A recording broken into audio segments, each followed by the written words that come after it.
A'ja Wilson won one of the biggest honors of her career, and somehow, it still wasn't about her. That's the strange part. A moment that should have been clean, celebratory, and undisputed immediately turned into another cultural argument that had nothing to do with footwork, defense, or championships. Instead of focusing on what A'ja Wilson actually did on the court, the conversation drifted somewhere else almost instantly, and once it did, it never really came back. Time magazine naming A'ja Wilson Athlete of the Year should have been the easiest decision imaginable. She didn't just have a great season. She dominated. Another championship with the Las Vegas Aces. Another MVP. Another year as the defensive backbone of Team USA. She controlled games on both ends of the floor in a way very few players ever have, men or women. On paper, there's no debate. Multiple MVP awards.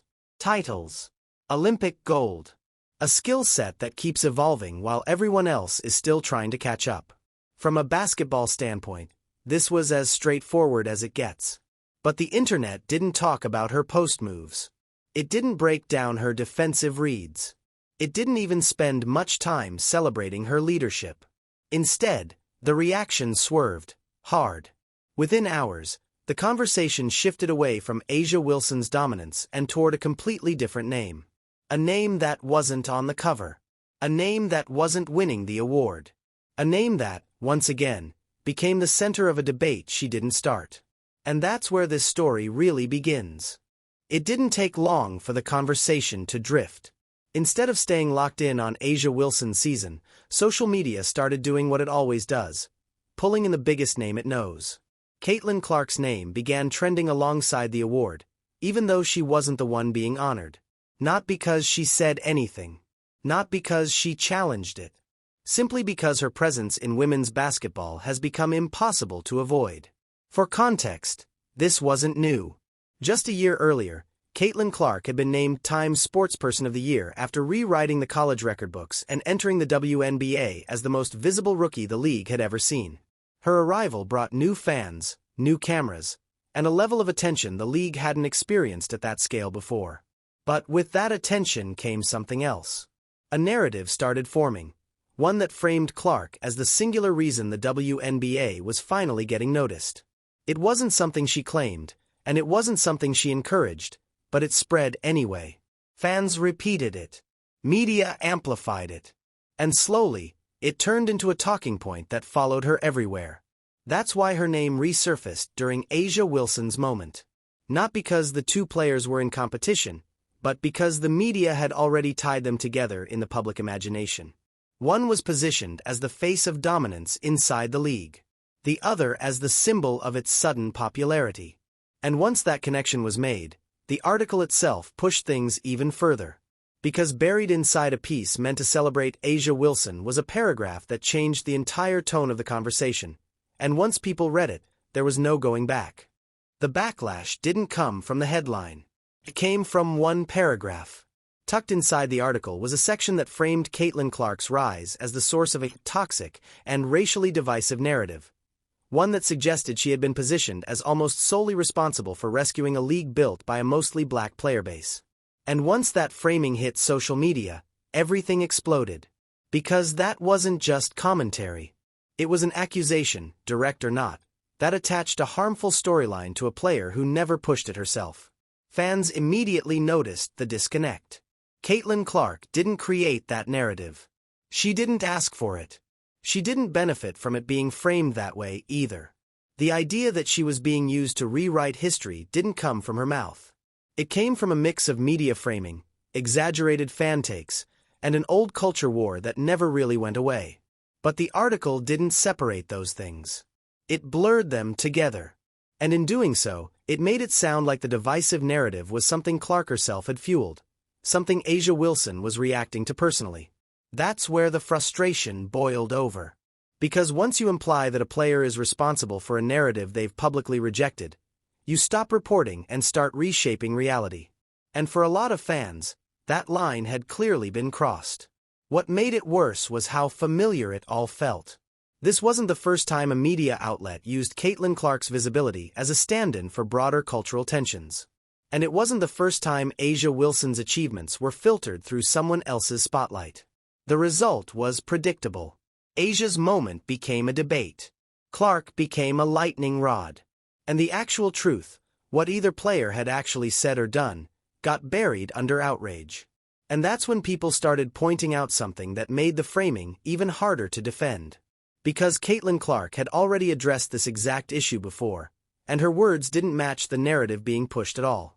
Next, what made the backlash feel unavoidable was how clearly Caitlin Clark had already addressed this conversation, long before this article ever came out. When she was named Time's Sportsperson of the Year, she was directly asked about the racial narratives forming around her rise. And instead of dodging it, she shut it down. She made it clear she didn't want her name tied to division. She openly credited the black women who built the WNBA, listing legends who carried the league when cameras weren't around and money wasn't guaranteed. She didn't frame herself as a savior. She didn't act like the league started with her arrival.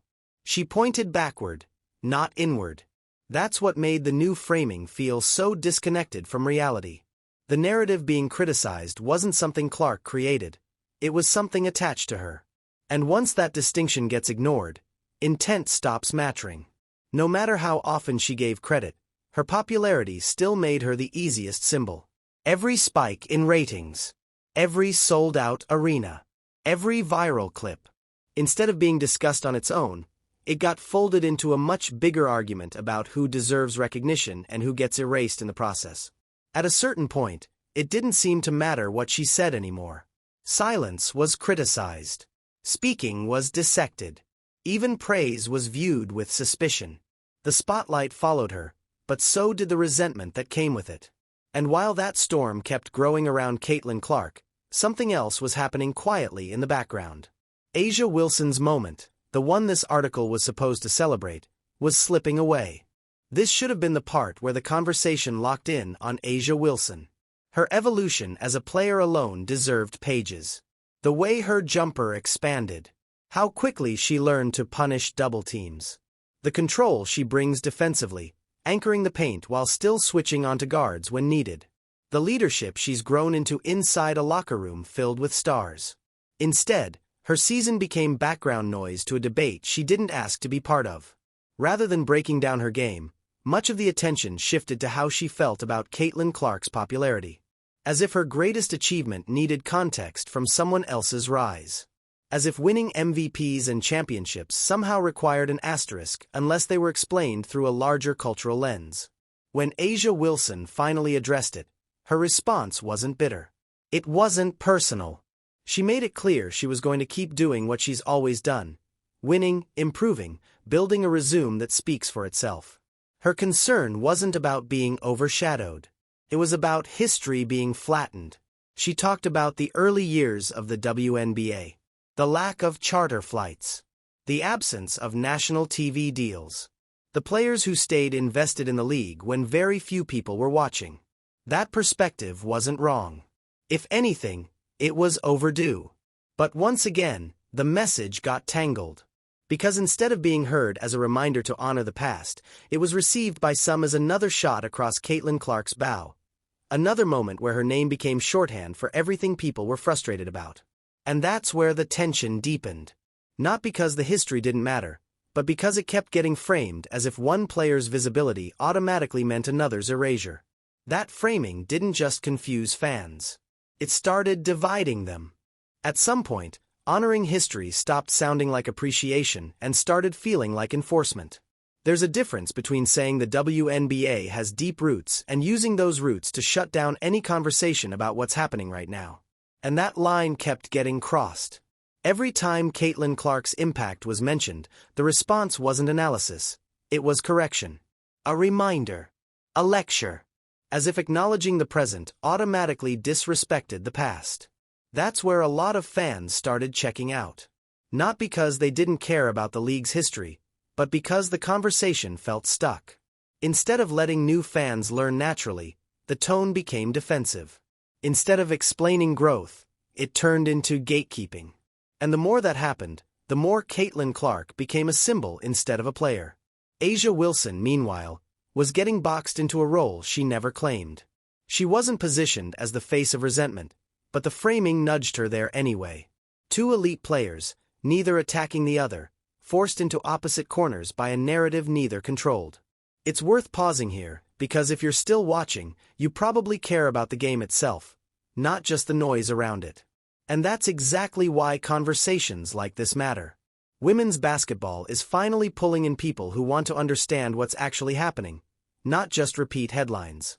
The problem is, once history becomes a weapon instead of a foundation, everyone loses. New fans feel unwelcome. Old fans feel unheard. And the players, especially the ones performing at the highest level, get buried under arguments they never asked to represent. And just when it felt like this was all theoretical, the numbers started telling a story that made ignoring reality a lot harder. This is where the conversation stopped being hypothetical. When Caitlin Clark was on the floor, WNBA broadcasts started posting numbers the league had never seen before. Ratings spiked. Road games sold out. Arenas were upgraded just to handle demand. Fans showed up hours early, not just for games, but to watch warm-ups, to catch a glimpse, to feel like they were part of something happening in real time. And when she wasn't there, the drop was impossible to ignore. Some of those same broadcasts saw viewership fall by massive margins. Not because the talent disappeared. A'ja Wilson, Breanna Stewart, Sabrina Ionescu, and others were still playing at an elite level, but because one individual had changed the scale of attention. That doesn't mean the league only exists because of her. It means the ceiling moved. That's the part that made people uncomfortable. Because admitting that one player accelerated growth doesn't erase the decades of work that came before. It doesn't cancel out the sacrifices of veterans. It doesn't rewrite history. It simply acknowledges momentum, and momentum matters in sports. If you're following this closely, you already understand how rare that kind of inflection point is. Moments like this don't come often, and when they do, they reshape leagues permanently. That's why so many fans stick around for conversations like this, and honestly, why it's worth staying connected when they come up. These are the turning points people look back on later and wish they'd paid attention to in real time. The issue was never whether the WNBA was growing. It was. Slowly and steadily. The issue was pretending that the curve didn't suddenly bend upward when Caitlin Clark arrived. And once that became clear, another contradiction came into focus. One that had nothing to do with stats or ratings, and everything to do with how recognition gets handed out. The inconsistency became impossible to ignore once people looked back. When Caitlin Clark appeared on Time's cover the year before, the reaction wasn't just celebration. A WNBA team owner publicly questioned why the entire league wasn't on the cover with her. The message sounded supportive on the surface, but it carried an undertone that stuck with people. Why was one player being singled out? Why couldn't recognition be shared? That question didn't come up in men's sports. No one demanded the entire NBA share a cover when LeBron or Curry was honored. No one suggested a team photo when generational stars were celebrated individually. Fast forward to A'ja Wilson's cover, and the tone was completely different. There was no widespread push to add the entire league beside her. No insistence that individual recognition was somehow unfair. And to be clear, there shouldn't have been. A'ja Wilson earned that spotlight. But the contrast revealed something uncomfortable. The rules around recognition seemed to change depending on who was being recognized. Principles shifted. Reactions softened. What once felt like a moral stance started to look more like selective outrage. That's when people realized this wasn't just about basketball analysis or historical respect. It was about control of the narrative. About deciding who could be celebrated freely and who needed constant context attached to their success. And while all of this debate kept cycling, something else was happening quietly beneath it. The WNBA itself was surging, faster than ever before. While debate spiraled online, the league itself kept moving forward. Attendance records were being broken in multiple markets. Television numbers across major networks climbed. Social media engagement exploded, not just around highlights, but around preseason games, all-star voting, and jersey drops. Sponsors that once hesitated were suddenly lining up. Things that felt impossible a few years ago, charter flights, better facilities, real investment, were finally becoming normal expectations. On the court, the product was undeniable. A'ja Wilson continued to dominate. Breanna Stewart remained elite. Sabrina Ionescu turned into must-watch TV. New names brought new energy. Veterans held the standard. The league wasn't surviving, it was thriving. But the coverage didn't reflect that momentum.